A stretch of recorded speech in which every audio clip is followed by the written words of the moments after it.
Swift and Tips podcast. Speaking of community, because our community is awesome, I know you are also our co-host of um, a really great community for iOS, which is called iOS Dev Happy Hour. hmm Uh, could you talk to us about what is that? What is the purpose of that community? Yeah, so iOS Dev Happy Hour was kind of born out of the pandemic. It started with a guy named Alan Weary. He Mhm. just posted on Twitter saying, like, hey, would anybody be up for a Zoom call to talk about just iOS development? Mhm. I remember seeing that tweet, and then it was funny. I remember sleeping through the first meeting because I like fell asleep right before the meeting was going to happen. So I like took a nap, so I missed the first one. But Oh, everybody was saying how fun it was. So it was at first just a meeting to come and like chat with other iOS developers. So then I made it to the second one and then all the ones after that for like a whole year. But iOS Dev Happy Hour is all about like just getting iOS developers together to like talk about stuff because originally born out of the pandemic, it's everybody wasn't seeing anybody as much, so it was kind of just like that outlet to go talk to other people. Because like for me too, I live in Indiana. There's not, or I haven't met many iOS developers like in this area, so I don't really have somebody who I can complain to about Swift UI versus UIKit. Like nobody kind of gets it. They're just like, yeah. I don't know what you're talking about. So when we had iOS Dev Happy Hour, you actually have people you can talk to about like in technical terms about different things. So then now it's kind of just a meeting that has continued to go on and like meet other people.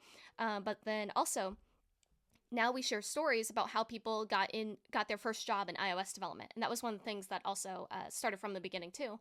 But we'll have people share who just got their very first iOS developer job, and so Mhm. you can listen like how people got into iOS development, how they learned it, and then how they ended up getting their very first job, which is so inspiring because a lot of the people that come into are not from like a traditional CS background too. So Mhm. it's a lot of people who learned iOS development, and you can really see when you're learning like it is possible to get into tech without a degree and without like any prior knowledge. Like it is totally possible. It's hard, but it is totally possible. And being able to see that is just very fun and uplifting. And actually being at a meetup where you get to talk to other people too. So it's kind of, you're not only listening to presentations, but we then do breakout rooms and you actually get to chat with other people. Mhm. You sometimes then get to also chat with like the person who was like up talking, end up following them on social media, and then like seeing all sorts of different things that happen. So it's like a monthly meetup that we now do of like talking to other iOS devs, getting to see how others got their first jobs, and then sometimes we'll end up showing up like indie apps. So any kind of apps people are working on here and there was something new we did last meeting. But yeah, it's really just an online meetup to chat with other iOS developers. Nice. I I've been there for a few of the sessions. Unfortunately, in Saturdays is my time to work in my content. That's why hmm I can't join frequently. But I really hmm love to see a lot of people, a lot of smart people that wanted to become great in that technology, and it's like a free spot to share ideas or learn from people that are just starting versus people that have years of experience, or even there are like um, you know uh, pillars of the community like Paul Hudson and even Ray hmm Wenderlich. Yeah, I saw Yeah. I saw him in my first se- um, event, and was like, wow, Ray Wenderlich is here, and amazing. Yeah, you're like, oh my gosh, this is an actual person. Like we get Yeah, to yeah, like yeah. actually It's see not a who website. Ray Wenderlich is. Yeah. Well, and you are in that community. You are host, right? hmm Yeah, So, so I started out as an attendee, and then I became one of the hosts after about a year or so, I want to say. mhm. And how hard is to manage a community like that? It's not too bad for us because we only have meetings monthly, and Hmm. then now there's oh, how many of us? There's several hosts, so it's not just me. It's Okay. me, Alex Silver, Chris Wu, Adrian Eves, Frank Foster. Oh my gosh, what if I forgot somebody? I think that's it. So that's all. Yeah. Oh my gosh, I want to check because I'm gonna be like, if I left one Yeah, person yeah, out, I'm gonna yeah. be like, This will oh appear my in your gosh, social media for sure. Just like kidding. oh no, I forgot one person. Okay, no, that's it. I was like, Okay. no, I'm not forgetting somebody. But yeah, so there's five of us all managing this meeting, so it's not too bad. Plus, it's when one of us like has to step out for something or they're really busy and they don't have like the time for that month. Hmm. Um, we all like pick up the slack here and there, and it's not too much to manage because of we've kept a lot of the same format that we've had lately. Hmm. So because of that, it's I've made everybody use Notion because I love Notion to take notes and everything. Yeah. So it's like we have official docs too of like how the meetings work when we're scheduling them, like that whole thing. So like everything we do, I'm like made the Slack emoji of like Notion intensifies. So anytime somebody mentions something and like we need to record it down, I'll Okay. respond with that Slack emoji of like Notion intensifies, meaning like write it down in Notion for us so that we have it to go back later. Okay. Um, but yeah, because we've like now written docs on like how the meetings work, and there's like five of us for this whole meetup, it's really not too bad. The biggest thing that we have to organize is, and because it's virtual too, so it's all like over Zoom. You don't have any kind of event space. So like the biggest thing we have to organize then is for the past 2 years we have had an event at Yeah. WWDC live in California.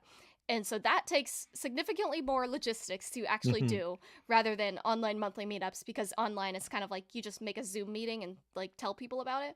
But in person you have to manage food or venue Yeah. or like events, and so Hmm. that takes like a lot longer. But overall, like month to month, discounting WWDC, it's not too bad. Okay. Yeah, I remember to being there in Top 22. Uh, it was pretty good to see everyone in real life.